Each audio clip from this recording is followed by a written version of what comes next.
saudara, Yesus begitu kesal dengan orang Farisi dan ahli Taurat. Kalau saudara membaca Injil Matius pasal 23, oh saudara, itu pasal yang sangat keras, sangat tajam, yang kalau kita belum membacanya mungkin pertama kali membaca kaget. Karena apa? Loh, itu yang ngomong Yesus ya? Yesus yang dikenal lemah lembut kok bisa ngomong begitu? Mari kita lihat coba Matius 23. Kenapa Yesus sampai begitu tajam? Karena memang Yesus paling tidak suka akan apa? Kemunafikan, saudara.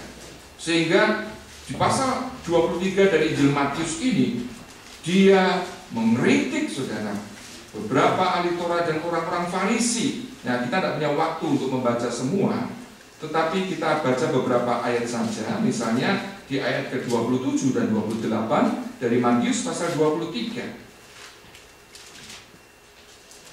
Celakalah kamu, hai ahli-ahli Taurat dan orang-orang Farisi, hai kamu orang-orang munafik.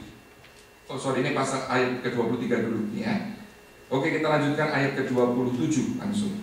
Celakalah kamu, hai ahli-ahli Taurat dan orang-orang Farisi, hai kamu orang-orang munafik. Jadi ini diulang terus, saudara, beberapa kali.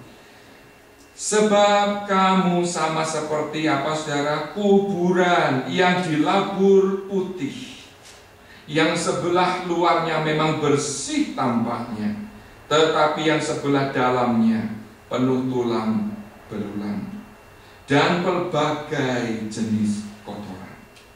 Demikian jugalah kamu.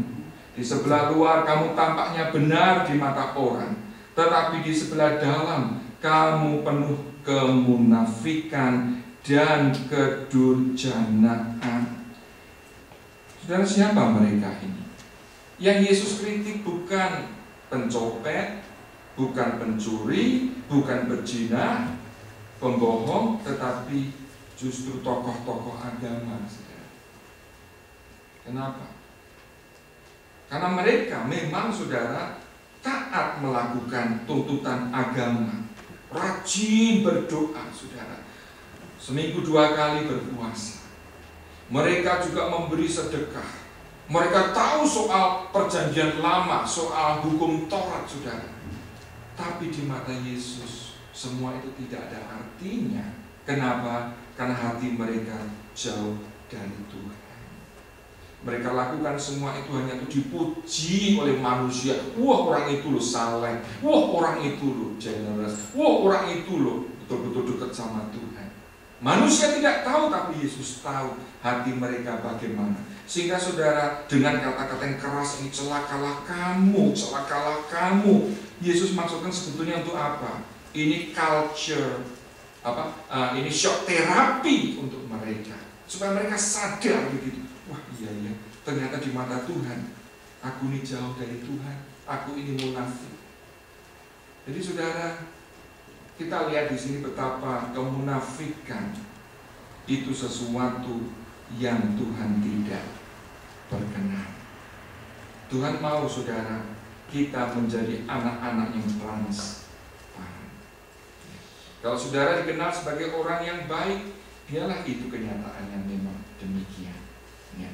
Tuhan mau tidak ada kepura-puraan, tidak ada kepalsuan di hati kita. Kita dikenal sebagai orang yang jujur, orang yang memang apa adanya.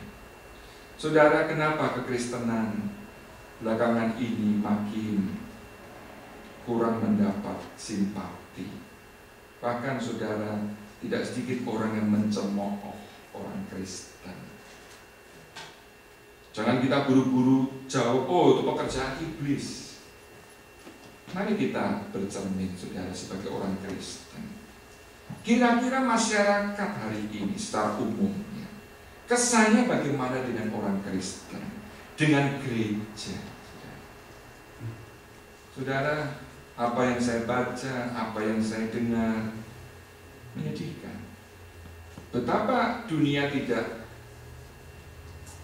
bagaimana dunia bisa datang ke gereja, datang kepada Tuhan, kalau menyaksikan kesaksian-kesaksian hidup orang-orang Kristen, hamba-hamba Tuhan, tidak seperti yang mereka ajarkan.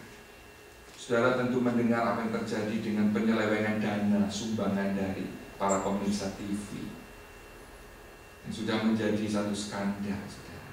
Orang-orang yang menyumbang itu mungkin keluarga sederhana karena mungkin cinta Tuhan, ya, mereka sumbang.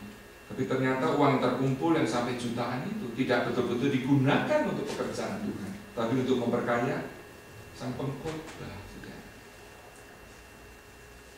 Skandal seks yang saat ini saudara makin terbuka dan aduh menyedihkan sekali. Sampai paus pun dituntut untuk minta maaf, saudara. Karena katanya saudara dia mendengar ada imam yang melakukan itu tapi tidak diambil tindakan. Jadi kalau saya baca komentar-komentar di online saudara maupun di surat kabar, sedih saudara. Mereka mencemooh gereja, mencemooh anak-anak Tuhan kekristenan. Dan waktu di LA saudara, saya mendengar orang Indonesia nih saudara. Saya tanya, di mana di sini banyak gereja Indonesia? Oh banyak, gitu. Bisa tanya, kamu ke gereja mana? Gereja milik aja deh. Lalu kenapa? Dia tadinya tokoh saudara. Tokoh di satu gereja Indonesia, aktif melayani. Tapi apa yang dia saksikan, aduh, gereja terpecah-pecah. Dia sebutkan, tahu nggak? Gereja ini dulu asli satu. Gereja yang satu ini kemudian bisa pecah. Yang pecah ini pecah lagi. Nah memang kelihatannya gereja banyak, tapi itu pecahan-pecahan. Nah yang menyedihkan saya, anak-anak gimana ke gereja? Enggak ada yang cocok. Saudara, ini orang Kristen, pelayan Tuhan, sampai begitu kecewa, ya. Yang dia bilang apa? Ya Pak, paling itu ujung-ujungnya duit, masalah uang, persembahan begitu. Sedih saudara. Bagaimana kita bisa mengharapkan orang dunia untuk tertarik datang kepada Tuhan kalau anak-anak Tuhan tidak memberikan satu kesaksian hidup? Kita bicara tentang kasih, tapi kadang ya puji Tuhan ya, kalau gereja kita Tuhan pelihara. Tapi tidak sedikit saudara masalah kecil, pisah, dirikan gereja lagi. Loh kalau itu berkembang sudah puji Tuhan. Tapi karena konflik kecil, buka lagi. Sehingga walaupun kelihatannya banyak, tapi sebetulnya pertumbuhan secara spiritual tidak banyak. Dan itu terjadi juga di Indonesia. Saudara, hari ini kita mau belajar dari Tuhan Yesus pentingnya integritas.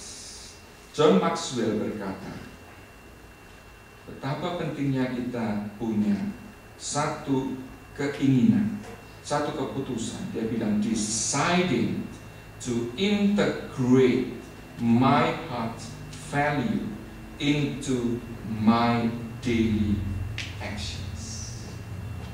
Saudara, setiap kali kita belajar firman Tuhan, ya, kita saat teduh, coba kita ingat apa pesan yang kita dapat, apa perintah yang Tuhan berikan, apa teguran yang Tuhan berikan pada kita. Kita simpan itu, kita ingat-ingat waktu saudara berangkat ke tempat bekerja.